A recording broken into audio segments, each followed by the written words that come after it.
देखिए अपन इसमें चैप्टर अपन कंप्लीट कर चुके थे। चैप्टर के जो सोल्ड एग्जाम्पल थे वो भी अपन ने पूरे कर लिए, टॉपिक्स अपने कंप्लीट कर लिए। अब अपन इसके जो अनसोल्ड क्वेश्चन है एक्सरसाइज के रूप में जो अपनी एनसीईआरटी बुक में दिए हुए हैं, इस चैप्टर में नंबर ऑफ क्वेश्चन 40 है, 40 क्वेश्चन है। और कई क्वेश्चन तो ऐसे जिनके कई कई पार्ट हैं, तो काफी बड़ा पार्ट है ये इस चैप्टर का जिसको अपन अब सोल्व करने जा रहे हैं। तो देखो इनको अपन सीक्वेंस से ले रहे हैं। क्वेश्चन नंबर 1, जो क्वेश्चन नंबर 1 है इसके अंदर क्या कह रहे हैं, इस एक ही क्वेश्चन के 4-5 पार्ट हैं। इसके है थ्योरेटिकल क्वेश्चन लेकिन कॉन्सेप्ट बेस्ड क्वेश्चन है, न्यूटन की गति के प्रथम नियम पर आधारित क्वेश्चन है एक तरह से। अब इस क्वेश्चन के 4 पार्ट कौन कौन से हैं देखिएगा। क्वेश्चन क्या है, पहले तो ये लिखे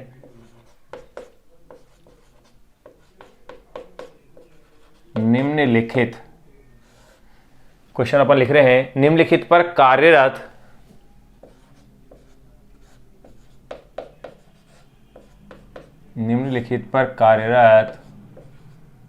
नेट बल का परिमाण, निम्नलिखित पर कार्यरत नेट बल का परिमाण, निम्नलिखित पर कार्यरत नेट बल का परिमाण व दिशा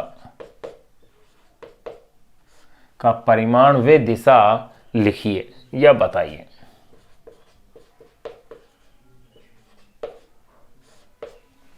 अब देखिए निम्नलिखित पर कार्यरत नेट बल का परिमाण व दिशा बताइए। अब देखिए एक एक पार्ट को अपन हल करेंगे, आंसर को साथ साथ ही लिखेंगे। नंबर ए, एक समान चाल से नीचे गिरती वर्षा की बूंद, एक समान चाल से नीचे गिरती वर्षा की बूंद।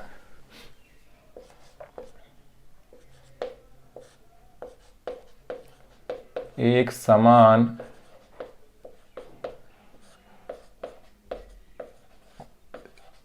चाल से नीचे गिरती वर्षा की बूंद, पहला ये है। तो इस पे देखो अपन को बल का परिमाण और दिशा दोनों ही ज्ञात करनी है।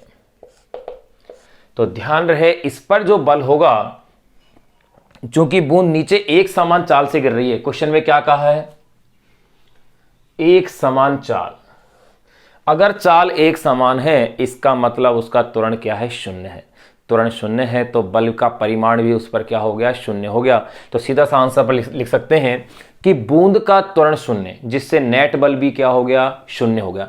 ऐसे भी कह सकते हैं बूंद का जो भार है उस बूंद के भार को उत्प्लावन बल और जो वायु का जो शान बल है वो क्या कर लेते हैं, संतुलित कर लेते हैं, जिस वजह से ये बूंद क्या रहती है, संतुलन अवस्था में आ गई है। यानी कि एक समान चाल उसके अंदर आ गई है, त्वरण का मान क्या हो गया, उसके अंदर शून्य हो गया। तो इसका उत्तर लिख सकते हैं कि अपन बूंद का त्वरण शून्य,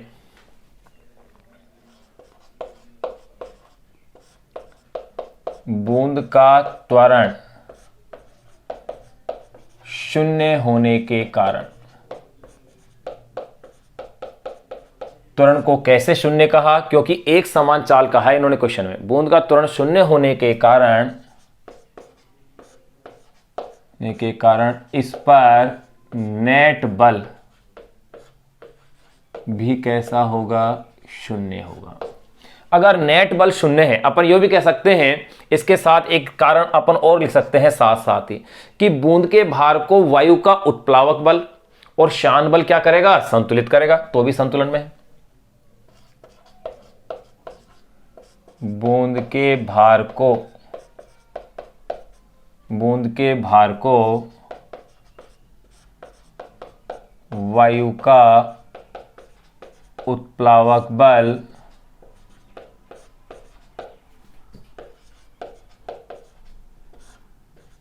व शान बल, बूंद के भार को वायु का उत्प्लावक बल यानी बायोनेंसी फोर्स व विस्कोसिटी फोर्स व शान बल संतुलित करेगा।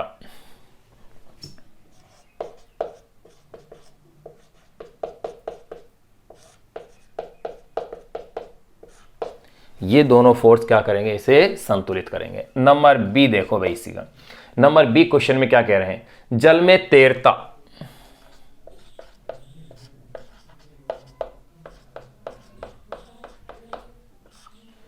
जल में तैरता 10 ग्राम का कोई कॉर्क, जल में तैरता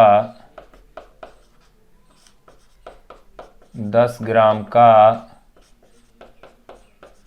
कोई कॉर्क। अब देखिए इस पर नेट बल क्या होगा, इसके भी अपन उत्तर की बात करें तो इस पर भी नेट बल 0 होगा। क्यों? क्योंकि जो कॉर्क जो जल के अंदर तैर रहा है, उस जल में जो कॉर्क तैर रहा है, उस कॉर्क का जो भार है उसको जल का जो उत्प्लावक बल है वो उसे क्या कर रहा है, संतुलित कर रहा है। तो नेट फोर्स क्या हो गया, 0 हो गया। तो इसमें भी आंसर में अपन क्या देखेंगे कि नेट बल 0। और अगर बल 0 है तो दिशा तो क्या लिखेंगे, नेट बल 0। इसका नेट बल कैसा होगा, 0। क्यों होगा? क्योंकि कॉर्क के भार को, नेट बल 0 क्योंकि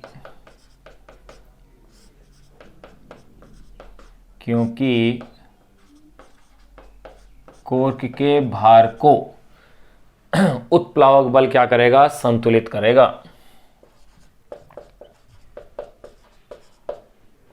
उत्प्लावक बल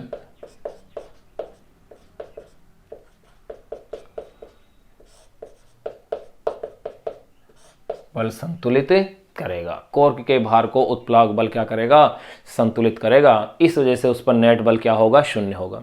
तो देखो भाई यहां इस तरह के जो क्वेश्चन है, उत्प्लावक बल अपन ने सामान्य जो यांत्रिकी में जो बल थे उसके अंतर्गत इसीलिए जान लिया था, क्योंकि यहां इस तरह से शब्द बार बार क्या आ रहा है, काम आ रहा है। यांत्रिकी के जो सामान्य बल दे रखे हैं वहां एक उत्प्लावक बल जाना था। वो क्या था कि जब अपन किसी वस्तु को किसी तरल में डालते हैं तो उस पर ऊपर की ओर एक बल लगता है जिसे अपन उठाव बल कह सकते हैं, उत्थापक बल कह सकते हैं। उस बल को अपन ने उत्प्लावन बल कहा था, जो कि वस्तु द्वारा हटाए गए द्रव के भार के क्या था, तुल्य था। नंबर सी क्वेश्चन देखो, नंबर बी तक अपन सोल्व कर चुके हैं। नंबर सी है कुशलता से आकाश में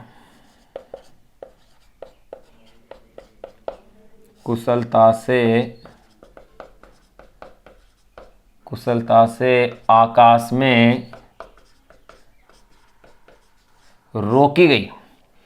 कुशलता से आकाश में, नंबर सी अपन देख रहे हैं, कुशलता से आकाश में रोकी गई पतंग, या यूं कह सकते हैं आकाश में स्थिर रोकी गई पतंग। ये कहना ठीक रहेगा, कुशलता से आकाश में स्थिर रोकी गई पतंग। तो देखिए भाई इसके ऊपर भी अगर नेट बल की बात करें तो ये भी कैसा आएगा, 0 आएगा। क्यों आएगा? क्योंकि वायु द्वारा कार्यरत बल को पतंग का भार और डोरी में तनाव क्या करेंगे, संतुलित कर देंगे। तो देखिए इस पे भी क्या लिखेंगे भाई अपन, नेट बल 0। क्योंकि इसमें भी नेट बल को क्या लिखा है मैंने, 0। क्योंकि वायु द्वारा कार्यरत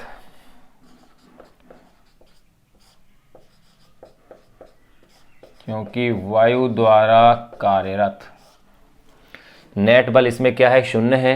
क्योंकि वायु द्वारा कार्यरत जो बल है, कार्यरत बल को ये यूं कह सकते हैं, क्योंकि वायु द्वारा कार्यरत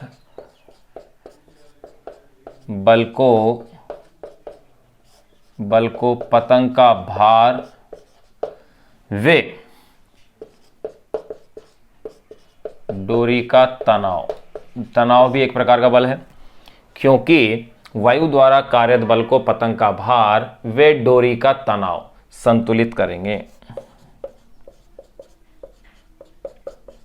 वे डोरी का तनाव संतुलित करेंगे। Number D.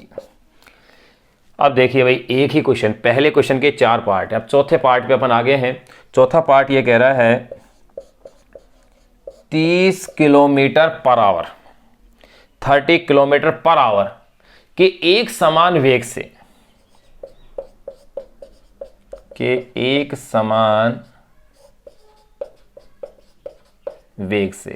समान वेग कहा है भाई इस क्वेश्चन में, 30 किलोमीटर पर आवर के एक समान वेग से उबड़ खाबड़ सड़क पर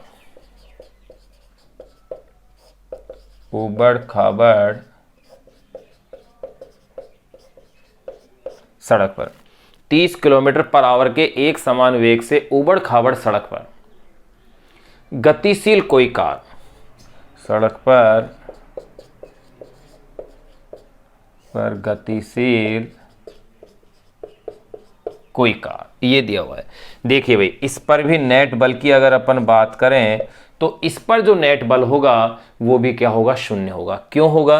क्योंकि इंजन जो बल लगाएगा, कार का इंजन जो बल लगाएगा, उस बल को घर्षण बल क्या करेगा, संतुलित कर देगा।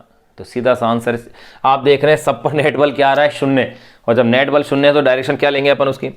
तो देखिए इसका उत्तर भी क्या लिखा जाएगा अपने पास, नेट बल शून्य। क्यों शून्य? क्योंकि इंजन द्वारा आरोपित बल, तो देखो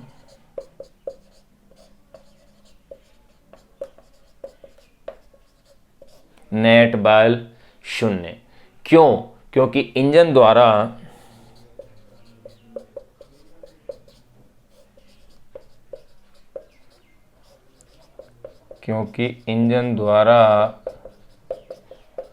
आरोपित बल, क्योंकि इंजन द्वारा आरोपित बल घर्षण बल से संतुलित हो जाता है।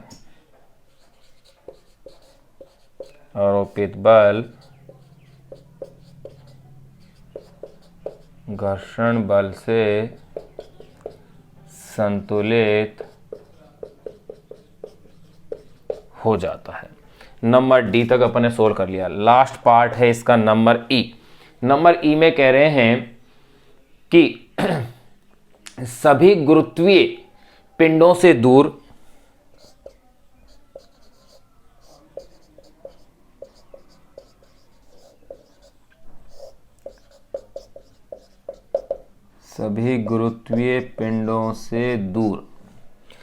क्या है क्वेश्चन भाई? नंबर ई, सभी गुरुत्वीय पिंडों से दूर तथा वैद्युत और चुंबकीय क्षेत्र से मुक्त, दूर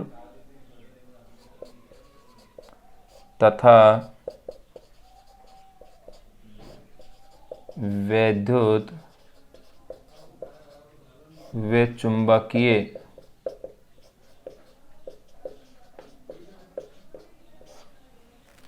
सभी गुरुत्वीय पिंडों से दूर तथा वैद्युत व चुंबकीय क्षेत्रों से मुक्त अंतरिक्ष में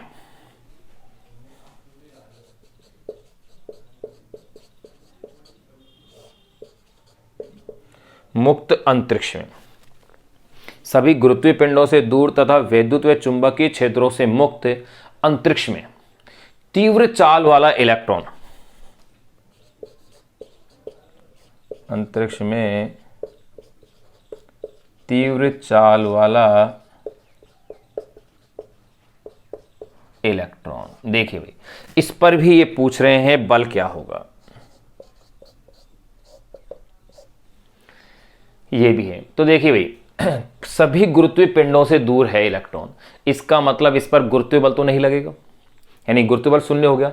और विद्युत और चुंबकीय क्षेत्र से मुक्त क्षेत्र भी है, यानी इस पर ना विद्युत बल लगेगा ना चुंबकीय बल लगेगा, तो नेट बल इसके लिए भी क्या हुआ, शून्य हुआ। तो आपने देखा पांचों ही क्वेश्चनों का आंसर में क्या आ रहा है कि नेट बल क्या लिखा जा रहा है, शून्य। नेट बल शून्य इसका।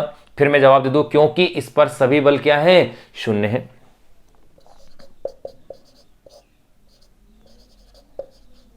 नेट बल शून्य क्योंकि सभी बल इस पर क्या हो गए, शून्य हो गए। क्यों शून्य हो गए, कारण आपने जान लिया, क्योंकि गुरुत्वीय पिंडों से दूर है, यानी गुरुत्वीय बल भी नहीं लग रहा है इसके ऊपर, और विद्युत क्षेत्र से भी मुक्त है, चुंबकीय क्षेत्र से भी मुक्त है, यानी विद्युत बल भी नहीं लग रहा, चुंबकीय बल भी नहीं लग रहा, गुरुत्वीय बल भी नहीं लग रहा, तो परिणामी बल इसके ऊपर क्या हुआ, शून्य हुआ। तो इस तरह से अपन ने एक क्वेश्चन अपन ने सोल्व किया है जिसके 4 भाग, ए बी सी डी और ई, 4 के 5 भाग है, पांचों भाग अपन ने इसके सोल्व कर लिए हैं। अब अपन क्वेश्चन नंबर 2 लेंगे, वो भी इसी टाइप से क्वेश्चन है, यानी कि 1 से लेकर के 4 तक जो क्वेश्चन है वो 3 या 4 क्वेश्चन ऐसे हैं जो थ्योरेटिकल है लेकिन कॉन्सेप्ट बेस्ड क्वेश्चन है, इसलिए अपन सारे ही क्वेश्चनों को सोल्व कर रहे हैं। उसके बाद फिर न्यूमेरिकल वैल्यू वाले क्वेश्चन शुरू हो जाएंगे।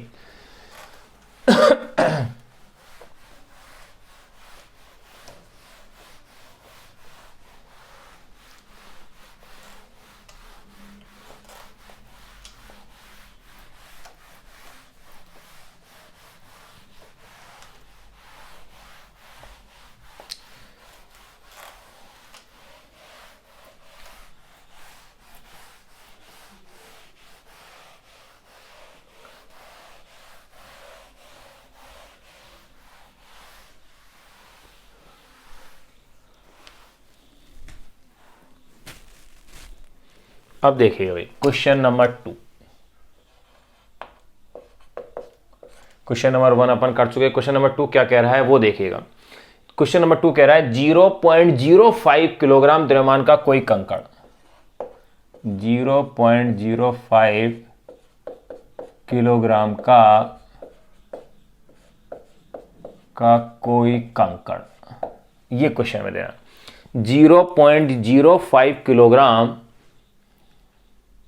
0.05 किलोग्राम का कोई कंकड़, 0.05 किलोग्राम, अगर शब्द किलोग्राम आ गया मतलब द्रव्यमान तो हो गया, किलोग्राम का कोई कंकड़ ऊर्ध्वाधर ऊपर फेंका गया, कोई कंकड़ ऊर्ध्वाधर ऊपर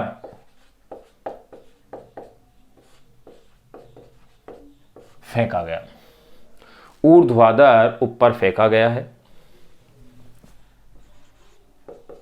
ये लो 0.05 किलोग्राम द्रव्यमान कोई कंकड़ ऊर्ध्वाधर ऊपर फेंका गया है। क्वेश्चन में आगे कह रहे हैं नीचे दी गई प्रत्येक परिस्थिति में, नीचे दी गई प्रत्येक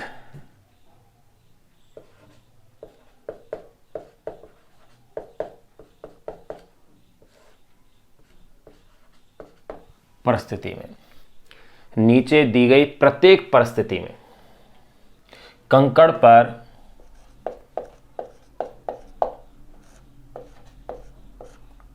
कंकड़ का द्रव्यमान 0.05 किलोग्राम दिया हुआ है भाई। कंकड़ पर लग रहे नेट बल का, कंकड़ पर लग रहे नेट बल का परिमाण, कंकड़ पर लग रहे नेट बल का परिमाण वे उसकी दिशा लिखिए, परिमाण वे उसकी दिशा लिखिए। ये तो कंकड़ पर लग रहे नेट बल का परिमाण वे उसकी दिशा लिखिए। तो देखो किस किस स्थिति में पूछ रहे हैं अपन। नंबर ए, अब इसका पहला जो क्वेश्चन है वो है ऊपरी मुखी गति के समय, यानी ऊपर की ओर फेंका गया है जब अपन ने। नंबर ए क्या कह रहे हैं, ये ऊपरी मुखी गति के समय।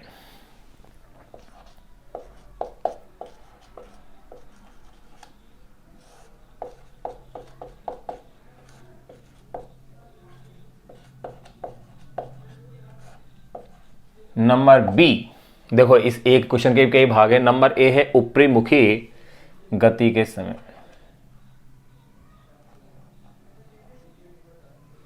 ऊपरी मुखी गति के समय, पहला तो ये दे दिया अपन को। फिर इसके बाद देखो नंबर बी, पहला यानी ऊपर की ओर फेंका गया। नंबर बी अधोमुखी गति के समय,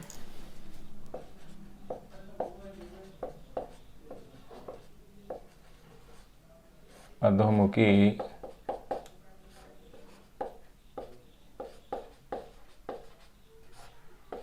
गति के समय। नंबर बी अधोमुखी गति के समय। नंबर सी, इसमें भी कई पार्ट दे दिए। उच्चतम बिंदु पर जहां, उच्चतम बिंदु पर जहां कंकड़ क्षण, उच्चतम बिंदु पर जहां कंकड़ क्षण भर के लिए, कंकड़ क्षण भर के लिए विराम में रहता है, जहां कंकड़ क्षण भर के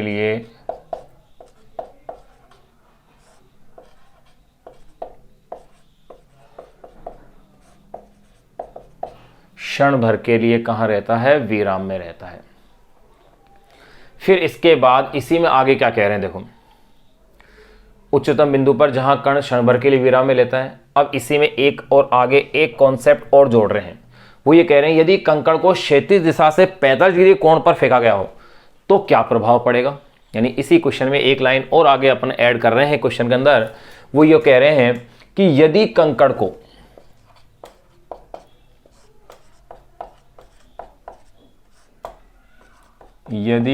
को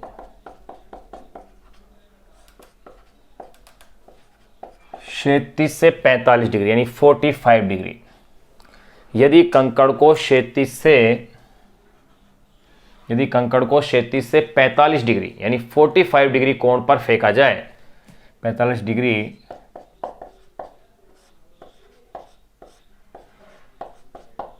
कोण पर फेंका जाए, तो ये पूछ रहे हैं यदि कंकड़ को क्षैतिज से 45 डिग्री कोण पर फेंका जाए, यानी कि एंगल और दे दिया है इन्होंने, तो ऐसी स्थिति के अंदर इसमें क्या चेंज आएगा। तो क्या आपके उत्तर में कोई परिवर्तन होगा, फेंका जाए तो क्या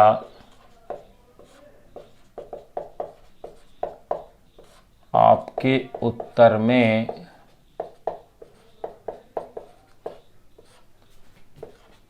कोई परिवर्तन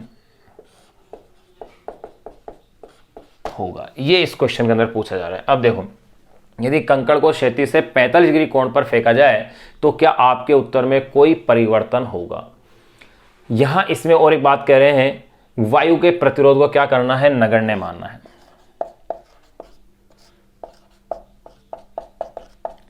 वायु प्रतिरोध को नगण्य मानिए। ये लो, अब देखिए, अब अपन क्वेश्चन को हल करते हैं। अब यहां एक चीज देखिएगा, अगर अपन कंकड़ को ऊर्ध्वाधर फेंक रहे हैं, क्या कह रहे हैं क्वेश्चन में, 0.05 किलोग्राम का कोई कंकड़ यानी कि इतने द्रव्यमान का कोई कंकड़ है, ऊर्ध्वाधर ऊपर फेंका गया है। नीचे दी गई प्रत्येक परिस्थिति में ऊपरी मुखी गति के दौरान जब ऊपर जा रहा है, अधोमुखी गति के दौरान नीचे आ रहा है, या उच्चतम बिंदु पर है, तो ध्यान रहे तीनों ही स्थितियों में इसके ऊपर क्या होगा, गुरुत्वीय बल कार्य करेगा, F = mg, जो इसका भार के तुल्य होगा। फिर बात करते हैं यदि कंकड़ को क्षैतिज से 45 डिग्री कोण पर फेंका जाए, तो इस तीनों को आंसर में एक साथ लिखने की वजह से मैंने तीनों क्वेश्चन एक साथ लिख दिए। भाई एक एक का आंसर लिखता है, उसका भी आंसर वही है, इसका भी वही है, इसका भी वही है, इसलिए बेहतर ये रहा कि मैंने तीनों को एक साथ ही आंसर आ जाएगा। आप इसे 45 डिग्री कोण से फेंक रहे हैं तो ध्यान रहे एक तरह की प्रक्षेपी गति हो जाएगी। ऐसी स्थिति में किसी भी कोण से फेंकें आप, जरूरी नहीं 45 या 30 से भी फेंक सकते हैं, 60 से फेंक सकते हैं, किसी भी डिग्री से आप इसे फेंकें तो आप क्या देखेंगे कि इसकी प्रक्षेपी गति होगी, जिसमें कि क्षैतिज घटक वेग का नियत रहता है, ऊर्ध्वाधर घटक ही क्या होता है, परिवर्तित होता है। लेकिन इस पर जो बल लगेगा वो बल वही होगा, कौन सा, जो इसका भार है यानी गुरुत्वीय बल है mg, वही बल लगेगा, लेकिन इसका जो पथ है वो कैसा हो जाएगा, परवलिक हो जाएगा। तो देखिए इसका अब अपन उत्तर लिखेंगे कि इसका उत्तर है क्या, क्योंकि थ्योरेटिकल क्वेश्चन है तो इसे उत्तर के रूप में लिखेंगे आप।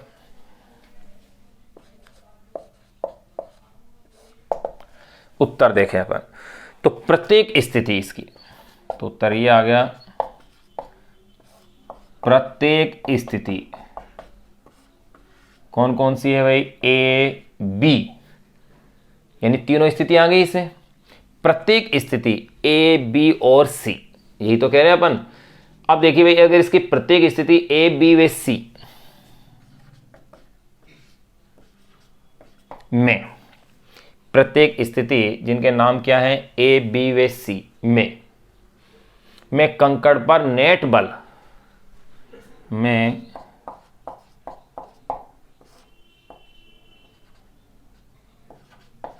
कंकड़ पर नेट बल, प्रत्येक स्थिति में कंकड़ पर नेट बल पृथ्वी द्वारा कंकड़ पर आरोपित गुरुत्वीय बल है। नेट बल पृथ्वी द्वारा कंकड़ पर आरोपित, प्रत्येक स्थिति में कंकड़ पर नेट बल पृथ्वी द्वारा कंकड़ पर आरोपित गुरुत्वीय बल है।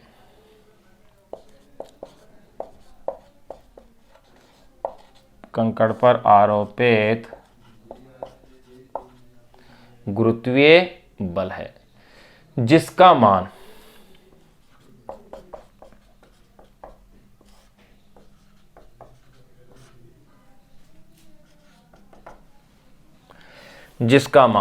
और इसका मान क्या होगा, F equal to M G, जिसका मान F equal to M G, और m दिया है आपको कितना 0.05, g का मान अपन 10 ले लेते हैं गणितीय सुविधा के लिए, तो ये हो गया है 0.5 न्यूटन होगा। और ये बल सदैव कहाँ होगा, इसकी दिशा भी आगे ऊर्ध्वाधर नीचे की ओर होगा। ये लीजिए,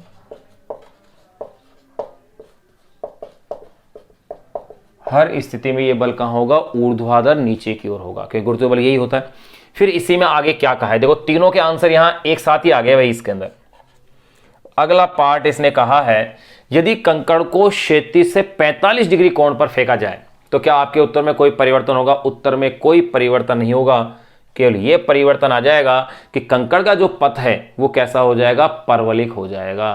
तो देखो जब कंकड़ को अपन कह सकते हैं, जब कंकड़ को क्षैतिज से किसी कोण, जब कंकड़ को क्षैतिज से किसी कोण, जब कंकड़ को क्षैतिज से किसी कोण, कोई सा भी कोण हो सकता है, लेकिन यहां पर कितना दिया है 45 डिग्री, यहां 45 डिग्री, जब कंकड़ को क्षैतिज से किसी कोण पर फेंका जाए, किसी कोण पर फेंका जाता है,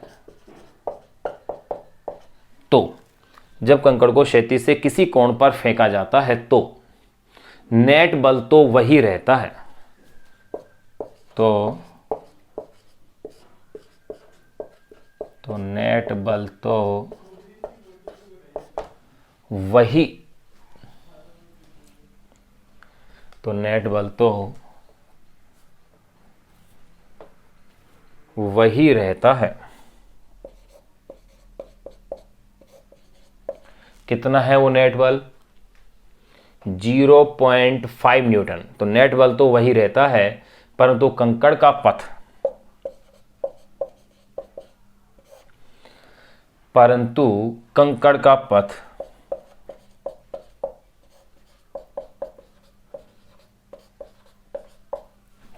पैराबोलिक,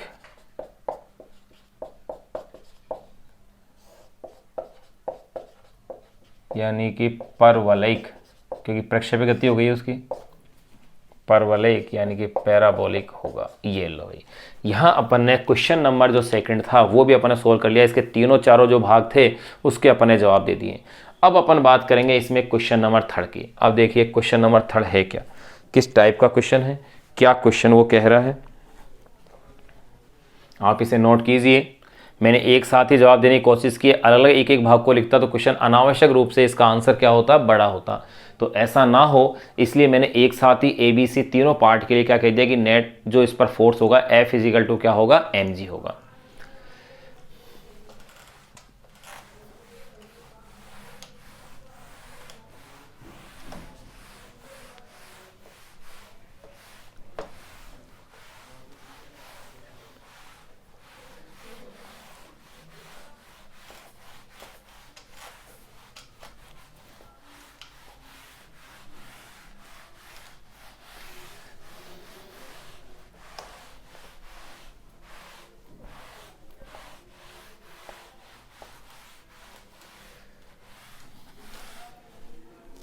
देखिए अब अपन ले रहे हैं, बात कर रहे हैं क्वेश्चन नंबर थर्ड की। क्वेश्चन नंबर थर्ड क्या है, देखो इसमें कह रहे हैं कि 0.1 किलोग्राम, 100 ग्राम हो गया, 0.1 किलोग्राम के पत्थर पर कार्यरत, 0.1 किलोग्राम के पत्थर पर कार्यरत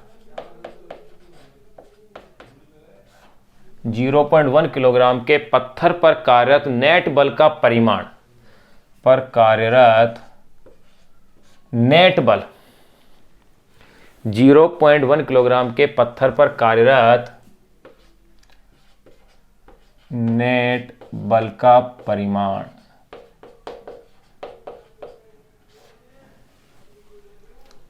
किलोग्राम के पत्थर पर कार्यरत नेट बल का परिमाण वे दिशा, दोनों ही पूछ रहे हैं, परिमाण वे उसकी दिशा, परिमाण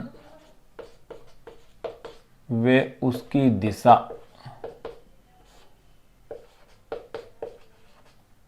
निम्न परिस्थितियों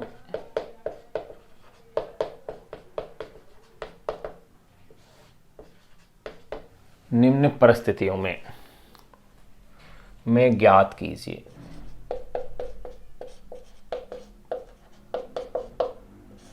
इसमें भी भाई दो एक क्वेश्चन ऐसे होंगे जिनके आंसर अपन एक साथ देंगे। चलो अपन देखते हैं, पहले क्वेश्चन को अपन लिख लें। नंबर ए, पहली परिस्थिति क्या कह रही है?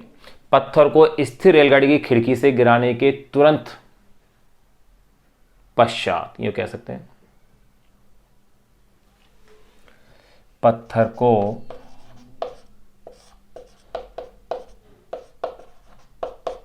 स्थिर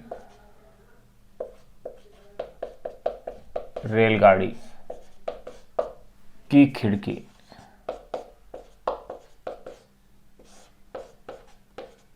से गिराने के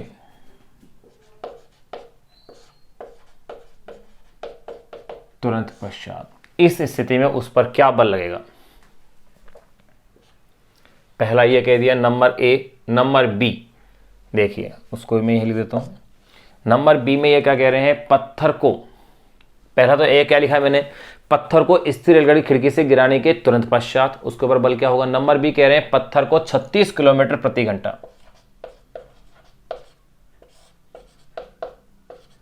पत्थर को 36 किलोमीटर पर आवर,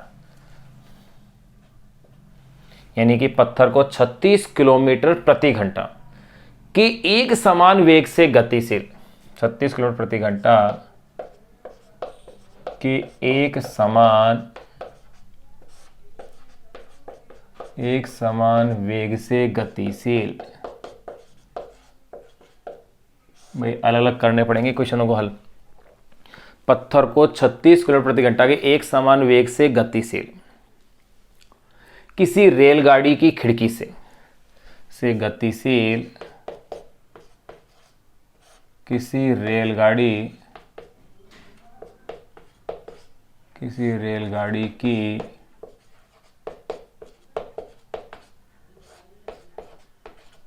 खिड़की से, पत्थर को 36 किलोमीटर प्रति घंटा के एक समान वेग से गतिशील किसी रेलगाड़ी की खिड़की से गिराने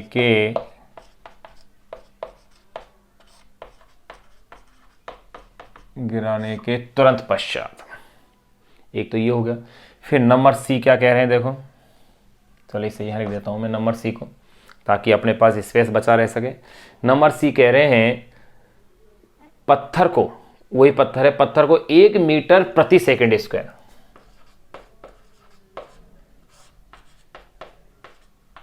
1 मीटर प्रति सेकंड स्क्वायर, यानी कि अपन को त्वरण दे दिया भाई सवाल के अंदर, पत्थर को 1 मीटर प्रति सेकंड स्क्वायर के त्वरण से गतिशील,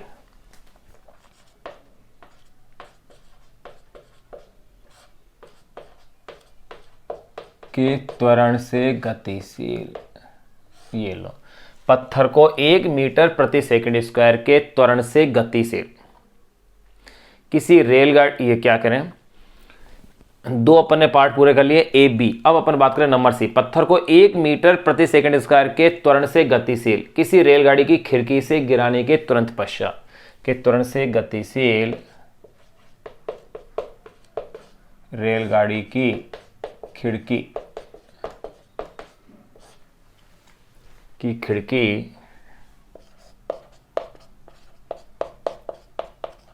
से गिराने के तुरंत पश्चात। फिर देखिए नंबर डी, अपने पास सी पार्ट तक तो आ गया भाई, एक ही क्वेश्चन के एक ही पार्ट दे रखे हैं इसमें। नंबर डी, पत्थर 1 मीटर प्रति सेकंड स्क्वायर के त्वरण से, पत्थर 1 मीटर प्रति सेकंड स्क्वायर के त्वरण से, डी पार्ट, डी में भी यही वैल्यू दे दी भाई, पत्थर 1 मीटर प्रति सेकंड स्क्वायर के त्वरण से गतिशील किसी रेलगाड़ी के फर्श पर पड़ा है, के त्वरण से गतिशील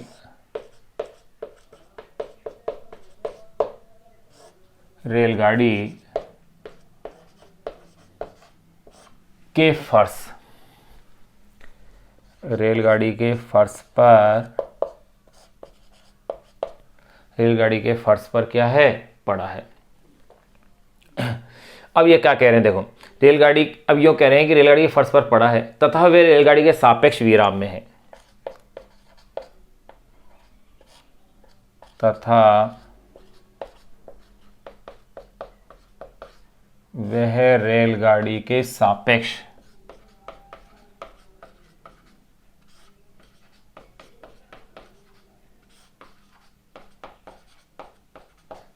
कैसा है, विराम में है। ये इस क्वेश्चन में कहा जा रहा है कि डी पार्ट तक अपने लिख दिया है भाई, डी क्वेश्चन तक लिख दिया है, विराम में है। अब एक एक स्थिति पर अब आपको इसको सोल्व करना है, देखो भाई, यानी इनका अपन को उत्तर देना है। यूँ कह सकते हैं 0.1 किलोग्राम का कोई पत्थर है, उस पर कार्यरत नेट बल का परिमाण और उसकी दिशा आपको ज्ञात करनी है। तो इसमें 4 अलग अलग स्थिति दी है। एक तो जो स्थिर रेलगाड़ी है उसकी खिड़की से फेंका जा रहा है, एक बार रेलगाड़ी नियत चाल से गतिमान है तब फेंका जा रहा है, एक बार जब रेलगाड़ी एक त्वरण से गतिमान है तब उसी खिड़की से फेंका जा रहा है, और एक बार जब रेलगाड़ी वही उसी त्वरण से गतिमान है लेकिन उसके फर्श पर पत्थर रखा हुआ है। तो इन चारों स्थितियों में उस पर क्या निकालना है, आपको बल निकालना है। तो देखिए भाई, ये अपन एक एक की बात करें। अगर स्थिर रेलगाड़ी से अगर अपन उसकी खिड़की से पत्थर को गिराएंगे यानी बाहर फेंकेंगे तो वो तुरंत ही गुरुत्वाकर्षण बल के प्रभाव में रहेगा, और गुरुत्वाकर्षण उसके ऊपर कौन सा बल रहेगा, गुरुत्वीय बल रहेगा। तो F इजिकल टू क्या हो गया, mg। तो देखो m का मान तो कितना है मेरे पास 0.1 किलोग्राम, और g का मान क्या लेंगे अपन 10 लेंगे, तो कितना हो जाएगा 0.1 इंटू 10, तो 1 न्यूटन फोर्स हो गया। तो देखो यहाँ पर गुरुत्वीय बल का मान भी अपने पास आ गया है। तो देखिए अपन क्वेश्चन में क्या कहेंगे, सबसे पहले नंबर ए भाग को हल करते हैं। नंबर ए स्थिर रेलगाड़ी की खिड़की से गिराने के तुरंत पश्चात, नंबर ए देखो, स्थिर रेलगाड़ी की खिड़की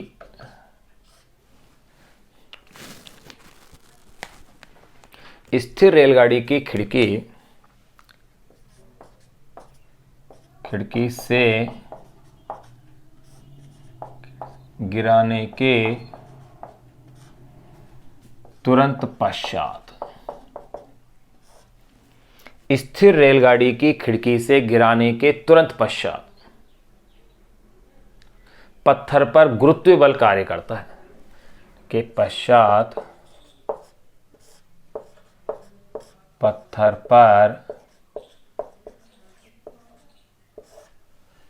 पर गुरुत्वीय बल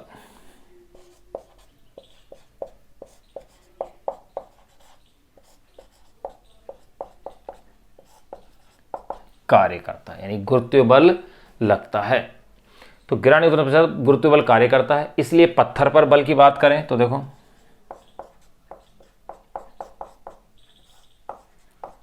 इसलिए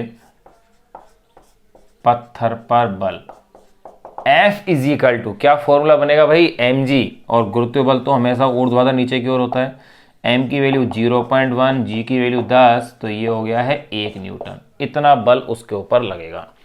ये लो नंबर ए पार्ट कंप्लीट हो गया। नंबर बी पार्ट, और देखो आप बी पार्ट में कह रहा है पत्थर को 36 किलोमीटर प्रति घंटा के एक समान वेग से, ये लो भाई, एक समान वेग से गतिशील किसी रेलगाड़ी की खिड़की से गिराने के तुरंत पश्चात, फिर है पत्थर को 1 मीटर प्रति सेकंड स्क्वायर के त्वरण से गतिशील रेलगाड़ी से, ये त्वरण है उससे रेलगाड़ी गति कर रही है। तो भैया इसमें देखो भाई नंबर बी और नंबर सी दोनों का एक ही आंसर आ जाएगा। बी और सी कैसे, जब पत्थर रेलगाड़ी जो गतिमान है, फिर चाहे वो त्वरित हो या फिर नियत वेग से गतिमान हो, एक ही स्थिति है अपने लिए यहाँ पर। तो देखो मैं नंबर बी में तो ये कह सकता हूँ, एक साथ कह सकता हूँ बी व सी दोनों का आंसर एक ही आ जाएगा। बी और सी देखो, ध्यान करो भाई, एक साथ ही ले रहा हूं मैं दोनों को। बी और सी का आंसर मैं कैसे लिखूंगा कि जब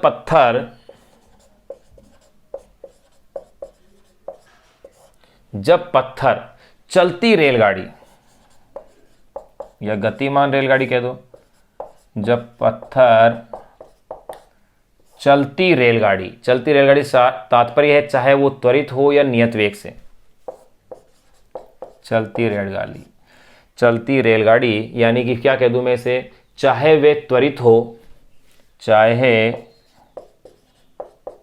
वह त्वरित हो या नियत वेग से गतिमान हो, चाहे वे त्वरित हो या नियत वेग से जा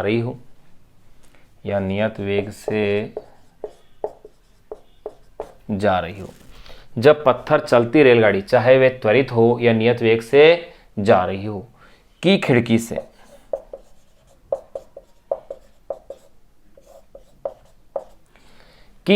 से क्षैतिज दिशा में पत्थर को जब फेंका जाता है, जब पत्थर चलती रेलगाड़ी की खिड़की से क्षैतिज दिशा में फेंका जाता है तो इसका ताक्षणिक वेग वही होगा जो रेलगाड़ी का है, बिल्कुल वही होगा ताक्षणिक वेग। तो देखो, जब पत्थर चलती रेलगाड़ी की खिड़की से क्षैतिज दिशा में फेंका जाता है, खिड़की से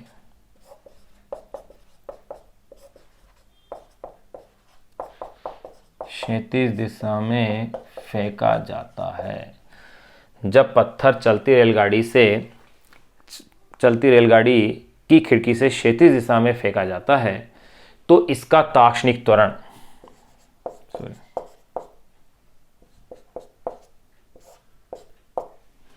क्षैतिज दिशा में फेंका जाता है तो इसका ताक्षणिक वेग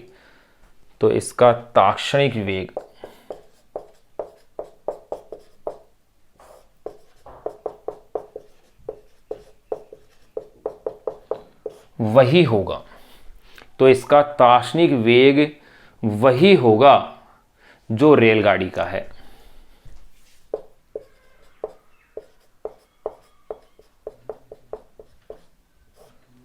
वही होगा जो रेलगाड़ी का है, इसका भी ताक्षणिक वेग वही होगा जो क्या है, रेलगाड़ी का है। अब देखिएगा, इसीलिए और आप जानते हो कि चूंकि पत्थर का क्षैतिज वेग क्या रहता है, नियत रहता है। ये अपन पढ़ चुके हैं कि प्रक्षेप्य गति के अंदर अपन जान चुके हैं कि जो क्षैतिज घटक होता है वेग का, वो हमेशा क्या रहता है, नियत रहता है। केवल ऊर्ध्वाधर घटक में ही समय के साथ क्या था, परिवर्तन था। तो देखो, चूंकि पत्थर का क्षैतिज वेग नियत है, चूंकि पत्थर का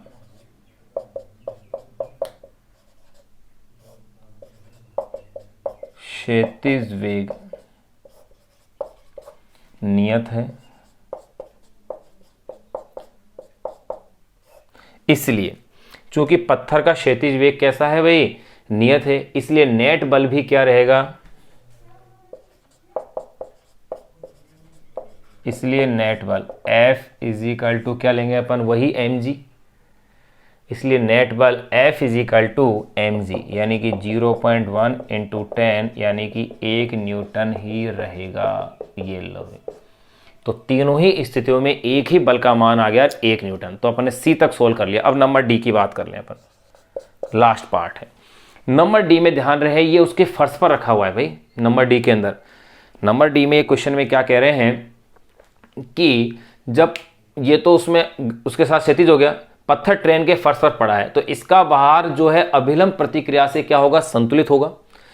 और पृथ्वी पर स्थित प्रेक्षक को इस पर जो नेट बल होगा वो क्या होगा, F equal to M A लगेगा। F equal to M A हो गया तो यानी कि m की वैल्यू 0.1 और a कितना दिया है, 1, यानी कि 0.1 न्यूटन हो जाएगा डी स्थिति में। तो डी वाले का आंसर अपन इस तरह से, पूरी अगर लैंग्वेज भी लिखें तो अपन इस तरह से कह सकते हैं, जब पत्थर ट्रेन के फर्श पर पड़ा है, जब पत्थर ट्रेन के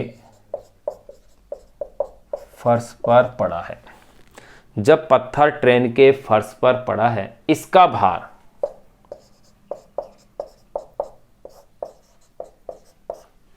इसका भार अभिलंब प्रतिक्रिया से संतुलित होता है।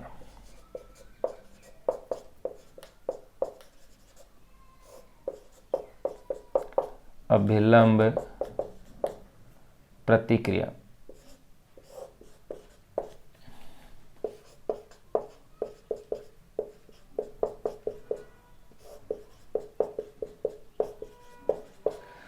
इसका भार अभिलंब प्रतिक्रिया से क्या होता है? संतुलित होता है। तो पृथ्वी पर स्थित प्रेक्षक को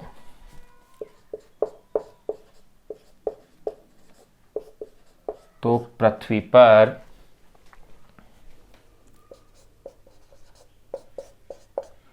स्थित प्रेक्षक को पृथ्वी पर स्थित प्रेक्षक को, ये अपन कह रहे हैं, को इस पर नेट बल, तो पृथ्वी पर स्थित प्रेक्षक को इस पर नेट बल F इजिकल टू एम ए,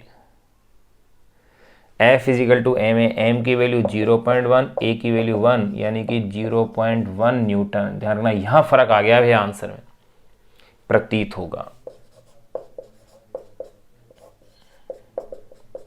ये लो भाई, ये क्वेश्चन नंबर 3 भी अपन ने हल कर लिया है, जिसके 4 भाग थे। आप एज इट ऐसे कैसे इसे नोट कर लें, इसका स्क्रीनशॉट ले सकते हैं। तो देखिए, अपन ने जो 3 क्वेश्चन किए, तीनों जो थ्योरेटिकल क्वेश्चन थे, उन क्वेश्चनों की विशेषता थी कि एक ही क्वेश्चन के कई कई पार्ट थे। आप इसका स्क्रीनशॉट ले लें, एक बार इसको नोट कर लें। अब इसके बाद अपन बात करेंगे क्वेश्चन नंबर 4 की। देखो, वो भी थ्योरेटिकल क्वेश्चन, लेकिन छोटा सा है, उसके अलग अलग पार्ट नहीं है। उसमें तो एक ही कह रखा है कि किसी मेज के ऊपर कोई डोरी से बांधा हुआ कोई पत्थर है, वो घूम रहा है, उसके लिए तनाव बल के लिए उसका व्यंजक वगैरह मान पूछ रहे हैं। क्या क्वेश्चन है, अपन उसकी बात करते हैं। आप इसे नोट कीजिए।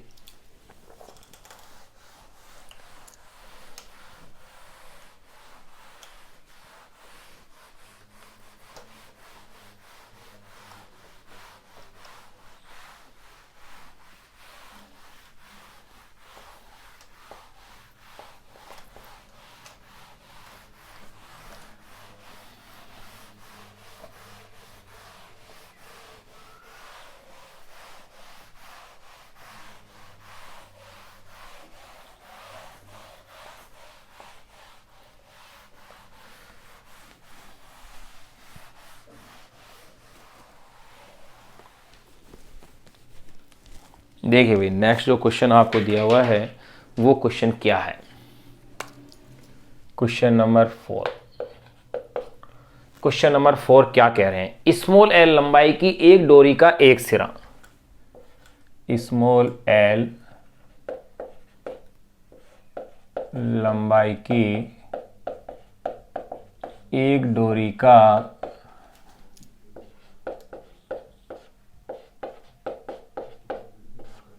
स्मॉल एल लंबाई की एक डोरी का एक सिरा,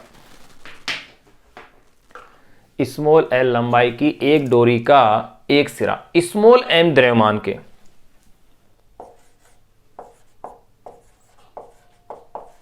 स्मॉल एम द्रव्यमान के स्मॉल एल लंबाई की एक डोरी का एक सिरा स्मॉल एम द्रव्यमान के स्मॉल एम द्रव्यमान के किसी कण से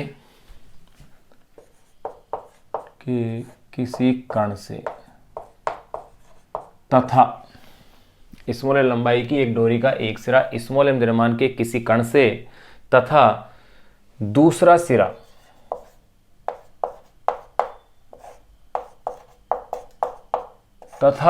सिरा चिकनी क्षैतिज मेज पर लगी चिकनी क्षैतिज मेज पर लगी खूंटी से बंधा है।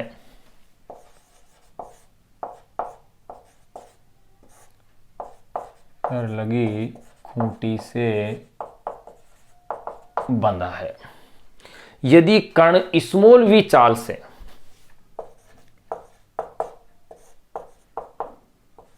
यदि कण स्मॉल v चाल से यदि कण स्मॉल v चाल से वृत्त में गति करता है, चाल से वृत्त में गति करता है, यदि कण स्मॉल v चाल से वृत्त में गति करता है तो कण पर केंद्र की ओर निर्देशित, तो पूछ रहे हैं गति करता है तो कण पर, तो कण पर यानी कि वो कह सकते हैं केंद्र की ओर,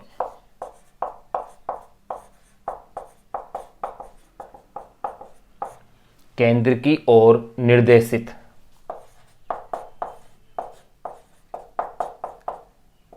केंद्र की ओर निर्देशित नेट बल है।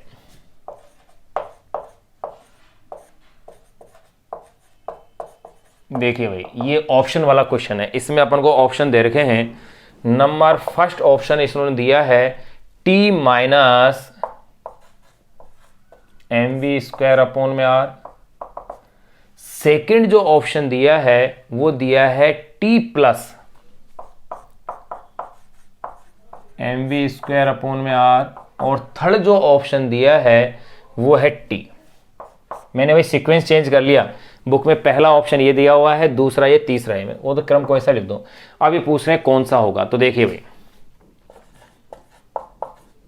हल करते हैं क्वेश्चन को। तो मैं बता दूं अगर ये वृत्ताकार पथ पर गति कर रहा है तो इसे अभिकेंद्रीय जो बल मिलेगा वो किससे मिलेगा, तनाव बल से। देखो क्वेश्चन में क्या कह रहे हैं, स्मॉल एल लंबाई की एक डोरी का एक सिरा स्मॉल m द्रव्यमान के किसी कण से तथा दूसरा सिरा चिकनी क्षैतिज मेज पर लगी खूंटी से बंधा है। यदि कण स्मॉल v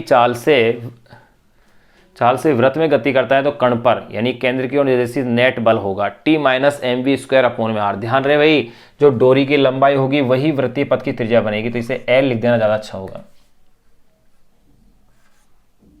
तो यहां आंसर जाएगा ये थर्ड वाला है T होगा। क्यों होगा, क्योंकि देखो कण पर केंद्र की ओर निर्देशित बल होगा, केंद्र की निर्देशित बल क्या होगा, अभिकेंद्रीय बल, और अभिकेंद्रीय बल किसके बराबर होता है, तनाव के, यानी कि mv²/L = T। अतः सही विकल्प थर्ड है। ये लो ये क्वेश्चन अपने पास सोल्व कर लिया है। अब अपन बात करेंगे क्वेश्चन नंबर 5 की। देखो चौथा एकमात्र ऐसा क्वेश्चन अभी तक आया है जो छोटा सा क्वेश्चन था, जो अपन ने इजीली सोल्व कर लिया, नहीं तो एक एक क्वेश्चन के कई कई पार्ट अपने पास आ रहे थे, ये अपन ने खुद ने भी देखा है। अब जो नेक्स्ट क्वेश्चन है उसकी अपन अब चर्चा करते हैं कि उस क्वेश्चन में क्या वैल्यूज हैं। अब यहां से क्वेश्चन नंबर 5 से आंकिक प्रश्न यानी कि न्यूमेरिकल टाइप से क्वेश्चन चालू हो गए हैं, जहां पर कि आपको कैलकुलेशंस करनी है। यहां तो एक थ्योरेटिकल बेस्ड क्वेश्चन थे, कॉन्सेप्ट पर आधारित क्वेश्चन थे, लेकिन अच्छे क्वेश्चन थे जो अपन ने सोल्व कर लिए हैं, कंप्लीट उसको लिखा है, एक एक स्टेप को अपन ने लिखा है बोर्ड पर, ताकि आपके नोट्स अच्छे से तैयार हो जाएं।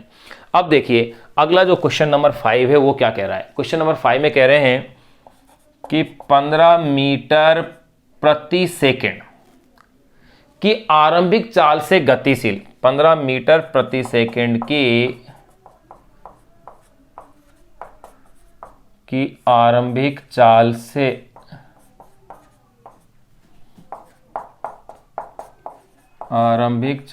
गतिशील, 15 मीटर प्रति सेकंड की आरंभिक चाल से गतिशील 20 किलोग्राम द्रव्यमान के किसी पिंड पर, गतिशील 20 किलोग्राम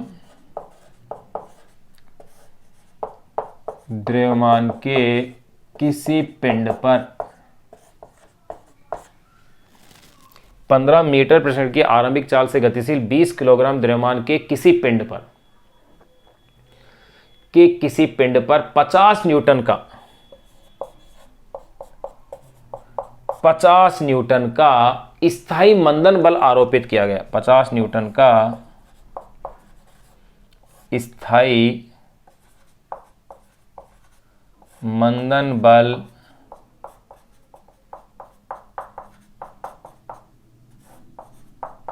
आरोपित किया गया। ये अपने क्वेश्चन में दिया है, आरोपित किया गया। पिंड को रुकने में कितना समय लगेगा, ये लीजिए, पिंड को रुकने में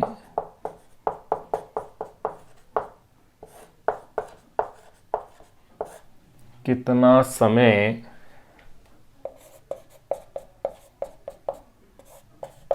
लगेगा। देखिए क्वेश्चन को अपन सॉल्व करते हैं। अच्छा क्वेश्चन है, सरल सा है। 15 मीटर प्रति सेकंड की आरंभिक चाल से, सबसे पहले क्वेश्चन के डाटा लिखें। 15 मीटर प्रति सेकंड की आरंभिक चाल से 20 किलोग्राम द्रव्यमान दिया हुआ है, ये लो। 50 न्यूटन का मंदन बल लगा है, F इजिकल टू -50 न्यूटन। क्यों माइनस, क्यों? क्योंकि मंदन बल रुकने वाला बल है। मंदन का मतलब ऋणात्मक, तुरंत ऋणात्मक बल ही तो हो गया। कितना रुक समय लगेगा, ये लो भाई। अब आप देखिए भाई, समय पूछा जा रहा है, रुकने में कितना समय। अब समय निकालना है तो गौर कीजिए, अपन को प्रारंभिक वेग इन्होंने दे रखा है और अंतिम वेग 0 है। कैसे पता चला? क्योंकि रुक रहा है, तो प्रारंभिक वेग आ गया, अंतिम वेग आ गया, समय ज्ञात करना है। गति के प्रथम समीकरण का ही उपयोग हो जाएगा। क्या है गति के प्रथम समीकरण? v equal to U plus A T.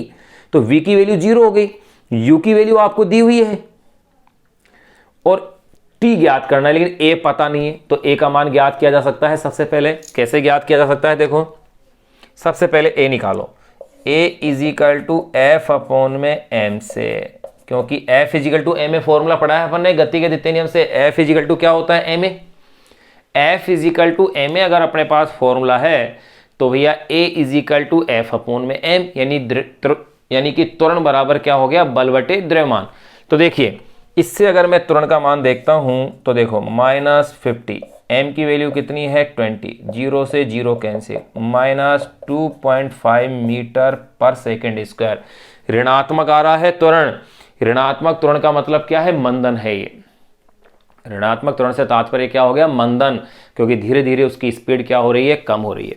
अब देखो, इसके आगे के पार्ट को मैं यहां सोल्व कर रहा हूं। अब मैं इसमें काम में ले लूंगा v equal to U plus A T से। अब इससे मेरे समय ज्ञात करना आसान हो जाएगा, क्योंकि त्वरण का मान मेरे पास आ गया है। देखो, मान रख रहा हूं मैं, v की वैल्यू क्या रखूंगा? 0, u की वैल्यू क्या दी है इन्होंने? 15, a की वैल्यू कितनी है? -2.5 और t मुझे ज्ञात करना है। ध्यान रहे, समय कभी ऋणात्मक नहीं होता। अब इसको इधर ट्रांसफर करूंगा तो ये 2.5t इजिकल टू 15, यानी कि t इजिकल टू 15 अपॉन में 2.5, यही तो हो गया भाई। t इजिकल टू क्या हो गया? 15 अपॉन में 2.5। देखो आगे मैं इसे कर सकता हूं 150 अपॉन में 25, तो ये कट गए हैं 25 से 150 को, यानी कि 6 टाइम। ये लो भाई, 6 सेकंड आ गया। 6 सेकंड के अंदर वो जो व्हीकल या जो भी कोई साधन है वो क्या हो जाएगा? रुक जाएगा। ये अपना एक न्यूमेरिकल था। 15 मीटर पर सेकंड की आरंभिक चाल से गतिशील 20 किलोग्राम द्रव्यमान के किसी पिंड पर 50 न्यूटन का स्थायी मंदन बल आरोपित किया गया है। पिंड को रुकने में कितना समय लगेगा? ये क्वेश्चन था। अब इसके बाद क्वेश्चन नंबर 6 को अपन अब सोल्व करते हैं। अब देखिएगा, ये अब न्यूमेरिकल अपने पास चालू हो गए हैं, जिनको कि अपन अब सोल्व कर रहे हैं।